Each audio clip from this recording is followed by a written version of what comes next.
All right, Shalom. We give all praises to Yahweh, or Yahweh Shai. Double honors to the apostles, the achievements that rule well, and the rest of the prophets and the highways and byways doing the works in sincerity and in truth.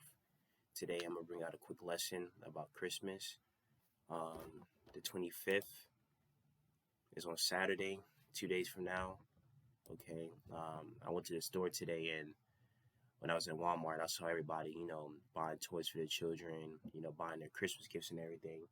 And I was thinking to myself, like, this looks just like the Matrix, because in the Matrix, everybody goes by, that simulation. They go day by day doing the same thing every day. And our people do the same thing every year on this time. They buy their gifts for their children, eat their pork dinner and so on and so on. So I'll bring out this quick scripture right here. This is 1 John 5 verse 19. And we know that we are of the God. We know that we are of Yahweh, and the whole world lied in wickedness.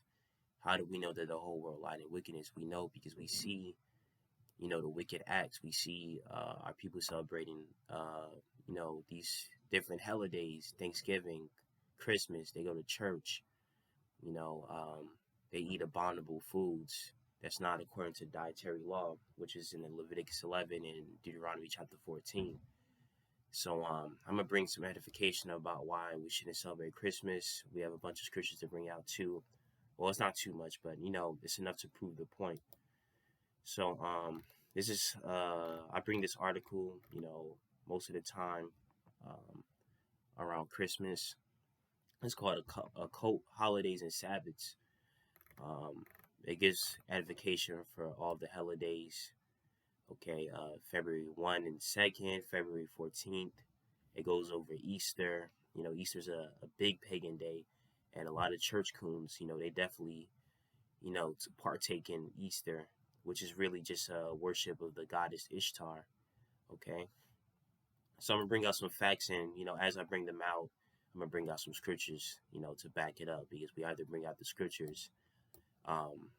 Let me bring that scripture out. We can go to Isaiah 8 verse 20, just to prove that, why we bring out scriptures to prove our point. Isaiah chapter 8 verse 20, to the law and to the testimony, if they speak not according to this word, it is because there's no light in them. So we don't speak according to this doctrine, which is the scriptures, the KJV, Old King James Version. There's no light in us, so we can't just go by our own words. Anybody could say what they want. Anybody could say what they want from their perspective or from how they feel, from their heart. But it doesn't mean nothing if it doesn't come from Yahweh, the creator, our creator, the one who created us. Okay. So going back to this article, occult holidays and Sabbaths. Number one, the Christmas tree. The Christmas tree is the sacred tree of the winter god. And we're going to bring a scripture about this, Slakia. We're going to bring a scripture about this more towards the end, because famous scripture, Jeremiah chapter 10, but I'm also bring two more scriptures after that talks about the Christmas tree. Okay, the Christmas tree is the sacred tree of the winter god. Druids believed the spirit of their gods resided in the tree. Most ancient pagans knew the tree represented Nimrod, reincarnated into Tammuz. Pagans also looked upon the tree as a phallic symbol. Okay, so most of the things that you see in Christmas, the star, candles, mistletoe, they all have a bunch of origins to them, and all these origins come from these different deities, these different gods. They have a lot of layers to them. That's the crazy thing about these holidays. But when we talk about Passover, Purim, when we talk about the feast days that the Lord did give us, there's not all these layers to them. It's not all these. I'm gonna say it a little better. It's not all these pagan origins that's behind them. The only origin to them is why the Lord told us to keep it, like Passover. Passover is when we was about to, leave Egypt, and it's it's the only feast day that is directly about Yahushua, because nowhere in the scriptures it says to celebrate the birthday of Jesus. The world calls him Jesus. We know his name is Yahushua. Okay, there's nowhere in the Bible that says that. The only feast day that directly says, "Oh, do this," because we know the lamb, Passover is about that sacrificial lamb, and the sacrificial lamb was Yahweh Shai, as the world knows him as Jesus. Okay. Let me bring out the scripture for Tammuz. I don't want to get ahead of myself. I don't think I put this on the lineup. Scripture about Tammuz. Bear with me for a sec. I can't remember the scripture offhand. Okay. Ezekiel 8:14. So sometimes they don't give the KJV version. There's so many different versions to this Bible, but we stick by the KJV. Yahweh said to follow the old paths. Ezekiel 8:14. Then he brought me to the door of the gate of Yahweh's house, which was toward the north, and behold, there sat woman weeping for Tammuz. Then said he unto me, Hast thou seen this, O son of man? Turn thee yet again, and thou shalt see greater abominations than these.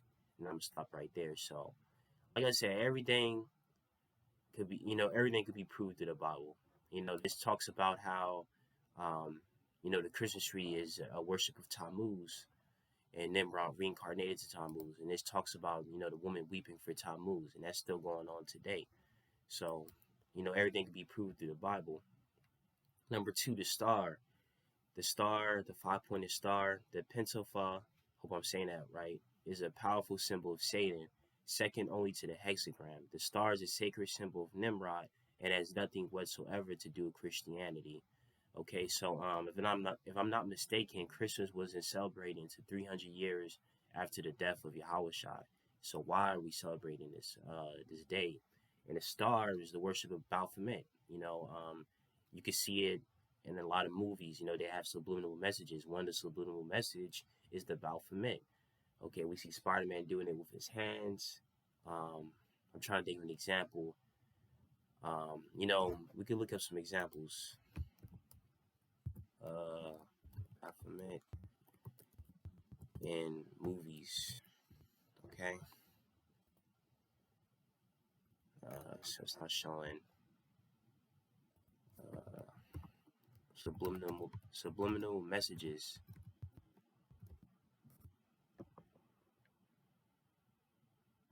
Okay, so not really showing it too much. Okay, we know the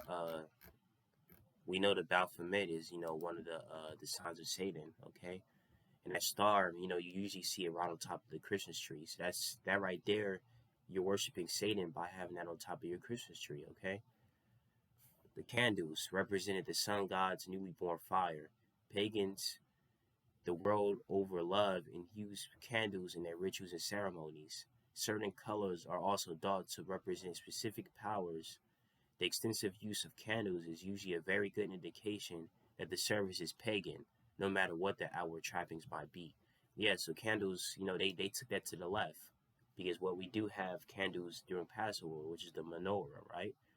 So, they take something good, like for instance, a star. When a real star, you see stars in the sky. Israel is the stars of heaven. They took that to the left. Just a tree, a tree that you can find in the woods. They took that to the left. They took everything that was good and changed it evil into an evil thing. For instance, the rainbow. Now the rainbow is representing ABC people. The rainbow is supposed to represent that Yahweh is never going to destroy the earth with the flood again. When he does come back, it's going to be destroyed with missiles, not with a flood. So everything, that they have, they change it to something evil. For instance, even Christmas overall is like, it's kind of like a wicked version of Purim, because we have Purim, which is the feast that Yahweh gave to us, okay? And in Purim, we give each other gifts. But in Christmas, they give each other gifts. So you see how they just change things to something evil? Okay, the mistletoe. The mistletoe is the sacred plant of the Druids, symbolizing pagan blessings of fertility. Thus, kissing under the mistletoe is the first step in the reproductive cycle. Witches also use the white berries in potions. Okay, so I'm going to bring out some scriptures. And most of these pagan holidays is really just worship to their gods, okay? Yahweh doesn't want us to have any other gods before him. So this is Psalms 115. It says, not unto us, O Yahweh, not unto us, unto thy name give glory, for thy mercy and for thy true sake. Wherefore shall the heathen say, where is now their God? But our God, which is Yahweh, is in the heavens. He had done whatsoever he had pleased. And even in Exodus, we could see that our people just have this thing where they have to see something. They have to see something and pray unto it. Just like the calf. So Moses went up to the mountains. What did they do? They worshiped the golden calf. You know, they don't see Yahweh. So right now they're indirectly worshiping these other gods. And why I say indirectly? Because they say, oh, well, we're not celebrating Christmas for that. We're celebrating Christmas to get together for the family. But guess what? You still got that Christmas tree in your house. You're still keeping this wicked tradition. So even if you're indirectly doing it, it still affects your health. For instance, let me give an example. Like if you're directly telling somebody something, and then if you're indirectly talking about them, and they're in that room, they're still being affected by your actions, regardless. And honestly, if you're gonna indirectly do it, you're better off directly doing it. Just go ahead and say, yeah, I'm praying to Nimrod. Just go ahead and do that. Because you're lying to yourself by telling yourself that you're doing it for the children. The children need to learn while they're young why this is a wicked holiday. They need to learn that one time. Because they're going to grow up and they're going to be like, oh, well, I'm going to do it for my children. And it's just going to keep going on and on. It starts with you. For instance, do you want your children to be rude and, grow up as a rude person? No. So what you start enforcing, those mannerisms to them. When you get something, you say thank you. So if you can enforce that, why can't you enforce this Bible? You have the Bible sitting all over the house, but you're not doing nothing with it. And what I mean by you're not doing nothing with it, you're not going over it with your children. You're not saying, you know what, Isaiah, let's go over some scriptures. Let me show you something from the Bible. And it doesn't even have to be that long. You could just show them, because children have a small attention span. Just show them something. But I digress, so I'm gonna continue reading. Verse 4, the idols are silver and gold, the work of men's hands. They have mouths, but they speak not. Eyes they have but they see not. They have ears, but they hear not. Nose have they, but they smell not. Why? Because these are not the gods we should be praying unto. These gods they're nothing to Yahweh. Yahweh is the one and true power. Okay? Excuse me. I'm going to read one more verse and then go back to the article. They have hands, but they handle not. Feet have they, but they walk not. Neither speak they through their throat. So Nimrod does not speak. Okay, Nimrod does not have a mouth. Nimrod is nothing. So get rid of that Christmas tree from your house. 6, Santa Claus. And let me just ask this question: Where in the Bible do you see Santa Claus, mistletoe, Christmas tree, wearing green and red? Where do you see that? I don't see that in the Bible.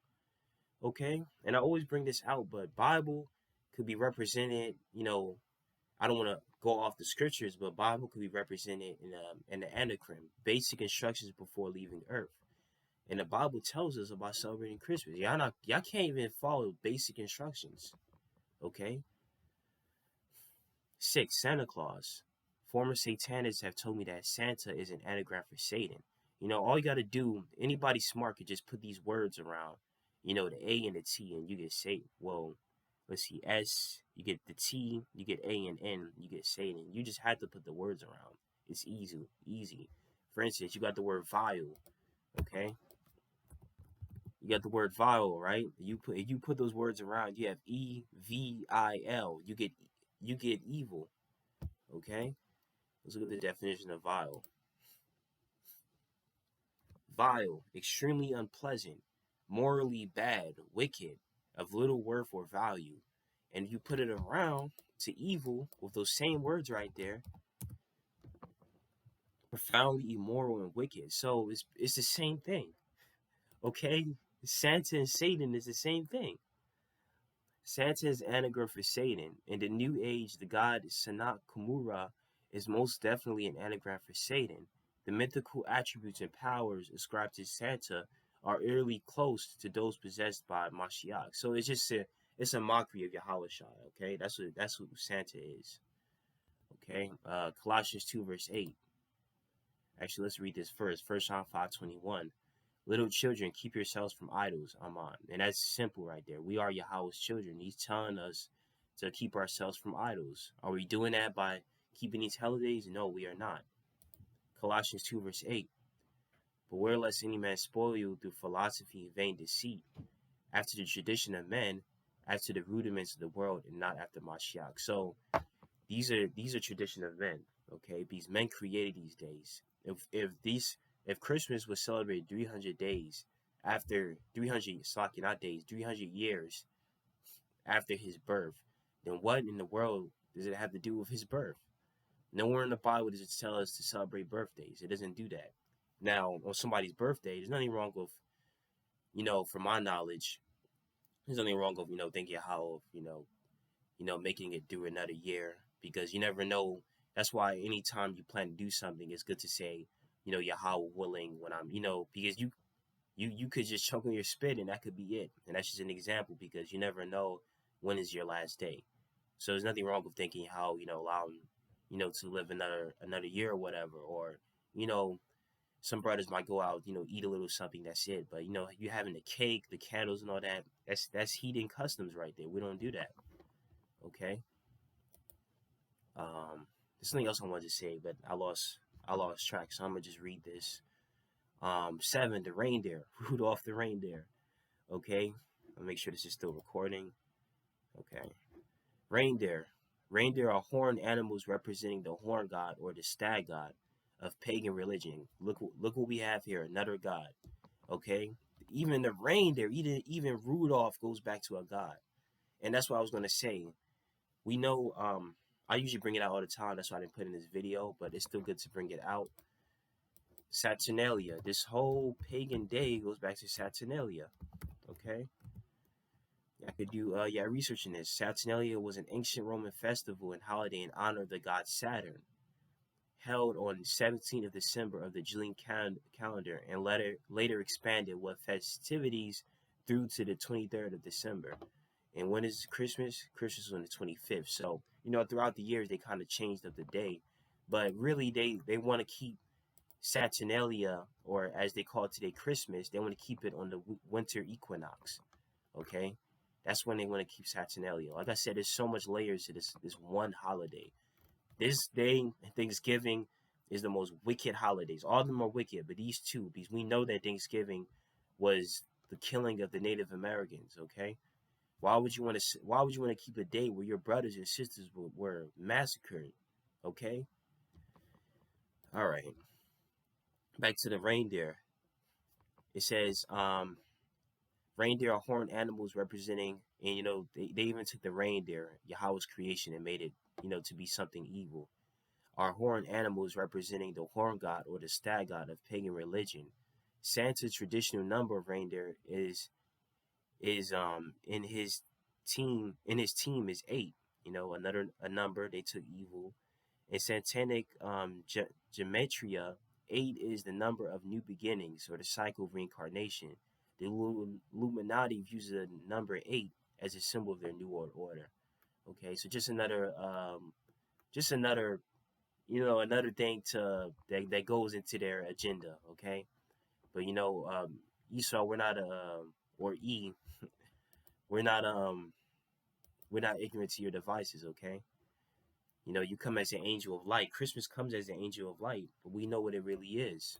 Let's bring the scripture out. I believe it's 1 Corinthians 2:11, if I'm not mistaken.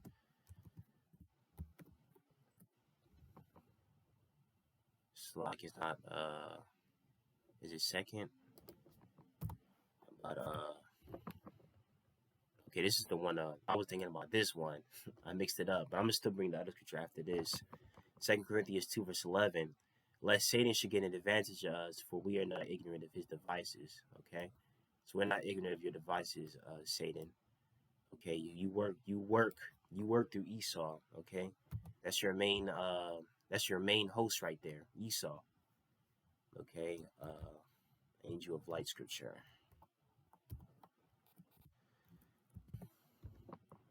Okay. 2 Corinthians 11:14. And no marvel, for Satan himself is transformed into an angel of light. Okay, so they come as an angel of light. Christians, you got the tree, you got the dinner, you got the beautiful lights. All right, you got the gifts, the songs. Um, what's one of their songs? Feliz Navidad is supposed to be some happy time, but it's really not. It's really not a happy time. Okay, this is a time where we're supposed to be mad at the times that we're living in. That this paganism could just go on. Okay, Exodus chapter 20, verse 3 to 6. I might just read verse 3. Thou shalt have no other gods before me. Thou shalt not make thee any graven image, or any likeness of anything that is in heaven above, or that is in the earth beneath, or that is in the water under the earth. Thou shalt not bow down thyself to them, nor serve them. For I, Yahweh, thy power, excuse me, my jealous power, visiting the iniquity of the fathers upon the children unto the third and fourth generation of them that hate me, and showing mercy unto thousands of them that love me and keep my commandments. So y'all go to church, but y'all don't read the scripture right there. Okay, y'all don't read that. I should have no other gods before me. I should not even have to even read the rest for you to understand what it's saying. You know, if Christmas is, it's simple, okay? It's simple. If Christmas is a day that gives worship to all these gods, right? And the scripture that is in the Bible that you hold when you go to church all the time says, "Thou shalt have no other gods before me." And this is saying, and Christmas is a day that gives worship to gods. I mean, that's 1 plus 1 is 2 right there. That's easy. You know, don't keep that day that serves other gods, and don't even say something about, oh well, we change it into something good, because what's unclean cannot be made clean. It's an unclean day, okay? And what I mean by unclean day is keeping that tradition is unclean. You can't make that into something good. We already have feast days. We don't need to be making something that the heathen has and trying to make it into something, try to sugarcoat it. It can't be sugarcoated. It is what it is. Okay? All right. All right, let me close this out. We'll read Jeremiah 10. Okay, y'all could. I'm not gonna go over this, but y'all could go over this. This is what does the Bible say about the Christmas trees. It basically goes into the scriptures, gives a conclusion, but we're already going to read the scriptures that I already have open. Okay, let me just read some more of this, and then I'll close it out with some scriptures. 8, the elves. This is probably the most funny thing about Christmas. Elves are imp-like creatures who are Santa or Satan's little helpers. They are also demons. And honestly, y'all make yourselves elves by worshiping, by keeping that tradition, which is Christmas, because y'all become Satan's little helpers by continuing this wicked day. Okay, green and red, colors that they made evil. Green and red are the traditional colors of the season, as they are the traditional pagan colors of winter. Green is Satan's favorite color, so it is appropriate it should be one of the traditional colors for Christmas. Red is the color of human blood, Satan's highest form of sacrifice. For this reason, communism adopted red as its main color. And that is true. Red is his main color. And what do they do in these what does Illuminati do? They love these to do these sacrifices, okay? Illuminati blood sacrifices, and they love to drink blood too. So damn, scriptures keep coming to my head. Let's go to what's that, Ezekiel 25, blood shall pursue thee. Esau always loved blood, okay? They love blood.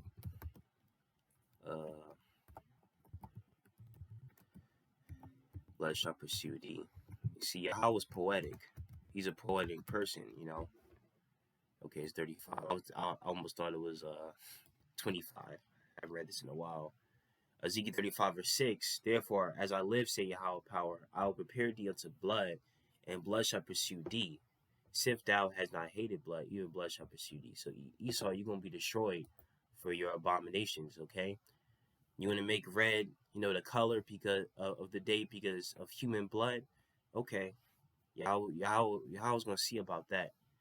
And this is also a mockery of Passover, because in Passover, what did Yahweh say to do? He said to put the blood of the lamb on the post, right, so that the angel of death would not go to those households. Okay, so another thing that was taken good and turned to something evil. All right, December 25th, the day itself, is known as the Nativity of the Sun. Nativity is also a birthday. The date is the birthday of Tammuz, the sun. And also, you see, we saw that it is a worship of Saturn, but not only Saturn, but also of the sun. Okay, that's what Tammuz or Nimrod represents. And Constantine was wicked because he only made this worse. He made it. He went into this wickedness and put it into Christianity, which is why Christianity is wicked. This date is the birthday Tammuz, the sun, the reincarnation of the sun god. Traditionally, December 21st is known as Yule or Yuli. The Roman Catholic Church moved the celebration of Yuli to December 25th. So they just move a few dates because, if I'm not mistaken, earlier we read that Saturnalia was on the 23rd. So they just moved it to the 25th. Also the celebration of Yuli. So it's just so much wickedness going on in that one day. 25th is also known as to the Romans as Saturnalia, a time of deliberate debauchery. Drinking through repeated toasting known as wassail was a key to debauchery of the celebration. Fornication was symbolized as the mistletoe. An entire event was finished with a great feast, the Christmas dinner. Okay? Last but not least, even the name Christmas is pagan. Christi means Christ, while Mass means Mass.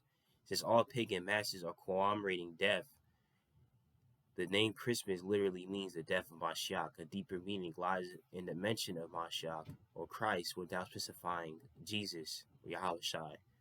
Thus, Antichrist is in view here. The pagans celebrate Christmas as a celebration of their coming Antichrist, who will deal a death blow to Mashiach of Christianity. So it's just a day that they're really, praising. They're really celebrating that, that Mashiach died. But y'all think that's funny because our people that celebrating this day, they think that it's about the birth when it's really about the death. Okay? Because it means death. Okay? The death of Mashiach. That's what it means. Okay? It's a day for the Antichrist. It's not a day for his birthday. First of all, why would his birthday even be? You see, there's so much you could talk about Christmas for hours and hours to somebody to their face turns blue and they won't even get it. Okay? But why would his birthday be during the winter time when the shepherds were out? Okay, they would not have. They would not have the sheep. They would not have the flock out during the cold time in the Middle East. The Romans would not have conducted a census during the winter time because it would have been too cold for people to travel. So why in the world would his birthday be on that day? There's so much facts that proves that this day is wicked, but our people will not get it. Hope I have it up. Jeremiah 4:22. For my people is foolish; they have not known me. They are Sodom's children, and they have none understanding. They are wise to do evil, but to do good they have no knowledge. So to do good, they don't have any knowledge about doing that. How do you do good? By keeping the law, statutes, and commandments, and they will not do that. But they will be wise to do evil, though. They will be wise to go and get a Christmas tree and faithfully go out on Black Friday, faithfully keep the Thanksgiving dinner, faithfully buy Christmas presents for their children, and not just the children, everyone else. Okay, probably buying their boss a Christmas present.